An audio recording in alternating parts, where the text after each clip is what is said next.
this is a webinar on introduction to transmission system and utilization. Okay, so the contents of this webinar are transmission line modeling, calculation of transmission line parameters, inductance of three-phase line, static loads like lightning, resistive, inductive, and capacitive loads, and the combination of that also is there. We will see it. Three-phase induction machine, different parts of induction machine, representation of the induction machine by the equivalent circuit, losses in induction machine, power flow, then torque speed characteristic of induction machine, then depending on the torque speed characteristic, comments about the torque speed plot. Then for the designing part, we will use MATLAB Simulink. So MATLAB design of induction machine, we will see some of the part in this webinar. Then we will see the output three-phase current, depending on the torque input, output torque and speed characteristic of the motor, the state of art right now and the future scope. Advantages of multi-phase induction machine means this is the new induction machine which is coming, and the career path and job opportunities if you complete this course. So this is a simple transmission line model of an any electrical network. Okay, so you must have studied a little bit in your graduate course, undergraduate course, the resistance. Okay, so everything which opposes the motion of the current is known as resistance. Okay, so resistance, inductance, and then there will be two branches, G and C. So between, suppose this is one transmission line. So just I will use the pen. So suppose this is one transmission line. Just a minute. Okay. So this is the one transmission line which you can see in the overhead transmission line near to your homes, and this is the second transmission line. Okay. So you can name it as neutral. Okay. So in between this transmission line, so any line can be represented by resistance because it opposes the flow of current, and inductance because this transmission line, there is a magnetic field is produced because this current is pulsating, means it is a sinusoidal varying current. So we will see. So according to Faraday law, if the current is flowing through the conductor, and if some conductor is nearby, then there will be a development of flux, and there will be inductance will be there. So this is L is known as self-inductance of the line.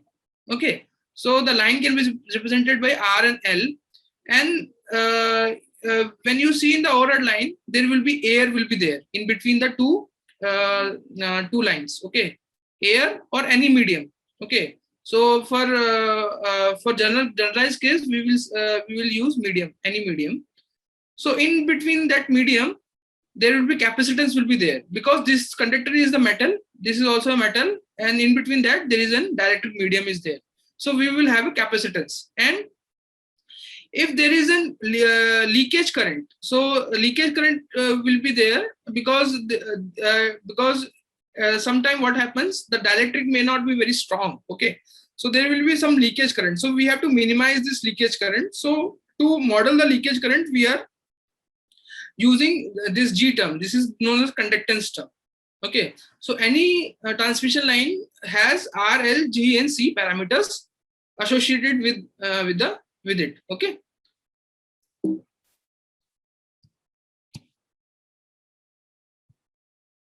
So let's come one by one to these parameters. So first we will see the resistance. Okay, so there are two type of resistances. One is the DC resistance and one is the AC resistance. Okay, so DC resistance is simple as rho L by A, where rho is the resistivity to the conductor, L is the length of the conductor, and A is the area of the conductor. So this is a simple which you are studying from 10, 12, even in your first and second year of undergraduate. This is a simple resistance. One more resistance is known as AC resistance. So why it is different from this DC and AC? Let's see with the one thing. So there is a term called skin depth. So what is the skin depth? So the skin depth means that the current doesn't flow inside the conductor. It only flows on the surface of the conductor. Okay, because of the flow of the current on the inside of on the surface of the conductor, the effective area, because we have seen in the DC, it is resistance is equal to rho L by A. Okay, so this A is minimized because of this skin depth, because it is happening only in AC, in AC part, not in DC. So because of this skin depth, the effective area is reduced by this much quantity. Okay, so you will get this area is reduced means resistance is increased. Okay, as compared to DC part, this is the AC part. So resistance is increased because this area is reduced because of this skin depth, which is happening in AC. So this increase in resistance is defined by this K factor, multiplying factor. So this AC resistance will be more than this DC resistance, because in this AC the effective area is decreased. Okay, because of the skin effect in the AC. Okay, then let's come to the inductance. So how the inductance come into the picture in the transmission line? So the time varying current carrying conductor produces a magnetic flux. Okay, fine. So when the time varying current is carrying when a conductor is carrying the time varying current, the flux will be produced. Okay, and when it cuts the stationary conductor, so when it cuts the stationary conductor, the induced current I is produced. Okay, and the inductance is defined by phi by I. So this is the flux produced by any conductor and the current flowing in that conductor. Okay, so this is known as self-inductance, and there is also a mutual inductance. So suppose this is the conductor, okay, and this is one of the conductor which is nearby this conductor. So when the current is flowing inside this conductor, there will flux will be produced, and this flux will link this conductor. Okay, and if this conductor is closed, so the current will flow, because you have studied that the closed conductor, the current will flow. So the current will flow, and this is known as mutual inductance, because of this conductor there is an induced voltage produced. So this is known as mutual inductance. Okay. Sometimes what happens, this flux also link this conductor also. Okay. So when this flux link with this conductor, this is known as self-inductance. Okay. So there is a mutual inductance and there is a self-inductance. Okay. So when the current is flowing in the other conductor because of the flux produced by the different conductor, then it is known as mutual inductance. And when the flux is produced by the same conductor and it is linking the same conductor, then it is known as self-inductance. Okay. So these are the two different inductance. So the total inductance will be internal inductance, which is known as self-inductance, because it is internal to the conductor, and the second is the L outside, means it is the mutual inductance. So if we calculate these two, then it will come as mu naught by 8 pi ln d by GMR. Okay. So what is the d means? D is the distance from the conductor where you are calculating the inductance, and GMR is known as geometric mean radius. Okay. And the value of geometric mean radius is 0.7788 R. So R is the radius of this conductor. Okay. So whatever I have said, na, so there will be external field will be there. Also, there will be internal field will be there. So because of this internal field, there will be L internal, and because of this external field, there will be L outside. Okay. So suppose there are three-phase transmission lines. So maximum cases there will be three-phase transmission line. So suppose A, B, C are the phases, three phases. Okay, and now you want to calculate the inductance at this point P. Okay, so you see one inductance will be L total will be because of this conductor. Okay, so simply it will be lambda AAP. Okay, Because of this conductor, there will be some flux linkage here. So that will be flux linkage is lambda. Okay. So this will be lambda AAP. Now consider this second phase. So this second phase and will link with the A phase. Okay, because this is also a conductor and this is also a conductor. So this the external field of this B conductor will link this conductor, and because of this conductor, there will be some inductance, and total inductance will link this. Okay. So what is happening? Initially we have seen only one conductor. Now there are three conductors. So because of these three conductors, there will be three inductance. Okay. So what will happen? First, you have to see the inductance because of this A conductor. Then what is happening? B conductor and A conductor are there.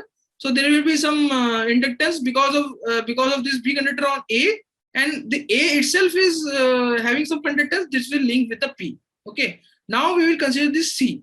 So C will also link with A. Okay. And then what is happening? A is also linking with P. Okay. Total flux linkage will be lambda AP plus lambda ACP plus lambda ABP. Okay. Because there are three conductors. So the one flux will link directly to this P point. Another flux will link from B to A, and it will then it will be linking to the P, and then another flux will be C to A, and then this A to P. Okay. Okay. So if you calculate the total inductance, then it will be coming as mu naught by 2 pi ln D by GMR phase. Okay. Because initially we have seen D by GMR. Now we have three phases. So the GMR will be of three phases. Okay. So we have seen the inductance. Now we will see the capacitor. Okay. So I have told why the capacitor is coming into picture, because there are two transmission lines. So why the capacitance is coming? There are two transmission lines, and in between that there is a dielectric medium. So this capacitance is coming into picture. Okay. So the capacitance is due to the potential difference between the transmission line, because it will be this transmission line will be in the high potential, and this will be at the low potential. So there will be the potential difference will be there. So so there will be some capacitance will be there. Okay. So by analytical calculation, this capacitance come as 2 pi epsilon naught upon ln h by r. Okay, where h is the distance from the conductor. So this is the distance from the conductor, and r is the radius of the conductor. So r is the cross-sectional radius of the conductor. So conductor will be like this. Okay. So this will be the cross-sectional of the conductor. Okay. So we have seen for the inductance of three cases. Let's see for the capacitance of three cases. Okay. So the capacitance can be for the symmetric line. Symmetric line means when the three phases are at a same distance. So you can see that A, B, and C are the three phase, and they are at a distance of DAB. It is an equilateral triangle. Okay. So in an equilateral triangle, all the distance are same. Okay. So DAB, DBC, and DAC. Okay. They are all same. And if you calculate the conductance of this transmission line, you will get 2 pi epsilon naught upon ln D by R. Okay. So it is for the symmetrical line. Okay. So here D is equal to H, because I have in the slide I have defined H. So H is the distance between the two conductors. So here it will be same. Okay. So DAB, DBC, DAC are all same. You can represent it by D. Okay. Now suppose this is the asymmetrical spacing. Asymmetrical spacing means the spacing between the conductors are not same. Okay. Suppose the spacing between A and B is DAB, between the B and C is DBC, okay, and between A and C it is DAC. Okay. So because this distance are not same, okay, so I cannot write this as D. Okay, I can only write it as D when all the distances are same, symmetrical spacing. But in asymmetrical spacing, I have to define three distances. So it will be the geometric mean. Okay, if I calculate the capacitance, the total capacitance will be 2 pi epsilon naught upon ln dab dbc dac 1 by 3 upon r. Okay, if I have four conductors, suppose, okay, so what will happen? I have to consider that distance also, and I have to take 1 by 4. Okay, so either it is a 2 conductor or 3 conductor or 4 conductor. Just you have to take the distances, different distances in the asymmetrical case. But when I have 4 conductors in the symmetrical cases, then you have to take only d, because suppose there are 4 conductors. Suppose like this, the spacing is same. Okay, just a practical case. Suppose the spacing are same for 4 conductors, then you can write d into d into d into d. Okay, upon 1 by 4. So this will be equal to d only, no? So that's why I am writing for symmetrical cases d by r. Okay. So we have seen the capacitor for the single phase and 3 phase. Inductor also we have seen for single phase and 3 phases. Okay. Okay. So till this point we have seen the resistance, DC resistance, AC resistance, inductance, single phase, 3 phase, capacitance, single phase and 3 phase. Okay. Now there are some loads. Okay. So in your home there will be some lighting load, resistive load, inductive and capacitive load. Okay. So we will define what is inductive load, what is capacitive load. Okay, and what is resistive load. Okay, so this is a small simulation which you can also perform. So for the resistive load, I am taking one voltage source. It is 325. The value of this voltage source is 325 volt. Okay, amplitude. And I am measuring the voltage and current of this resistance. This resistance is 50 ohm. Okay, and I am seeing this on the scope in the MATLAB. So what I am seeing, if I am seeing the current and the voltages, they are in phase. Okay, so in the resistance load, the voltage and current are in phase. Okay, so there is a flow of active power. Okay, because the VI cos phi. So there is a cos phi is 0. Phi is 0, cos phi is 1.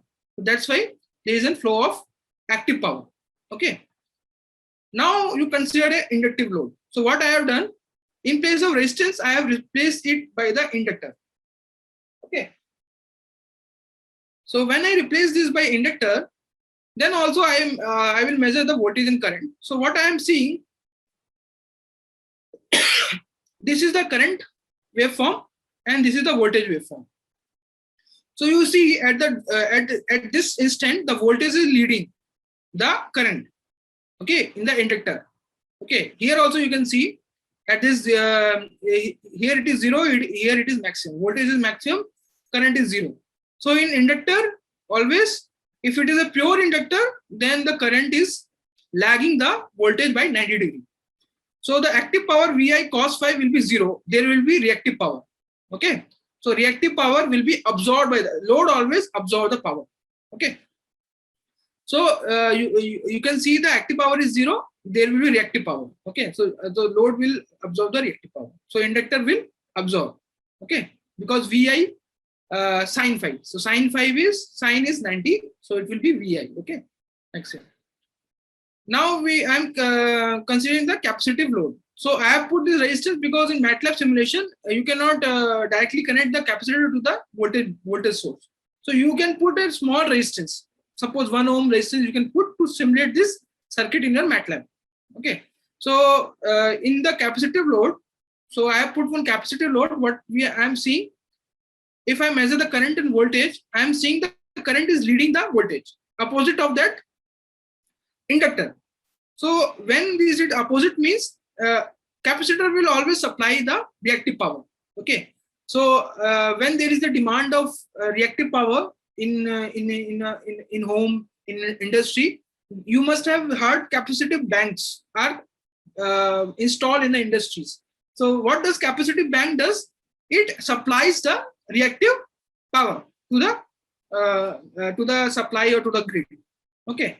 because you see the current is leading the voltage. Okay, so the supplied is reactive power will be positive. Okay, so this is the different loads. Okay, so resistance load, inductive load, capacitive load. You can also play with different loads. So RLC load also you can put, and then you can see what is happening. So by calculation, by analytical calculation, you can see the voltage and current relation, the angle between that, and then you can just see in the graph what is happening, whether your analytical calculation is matching with the simulation or not. Okay.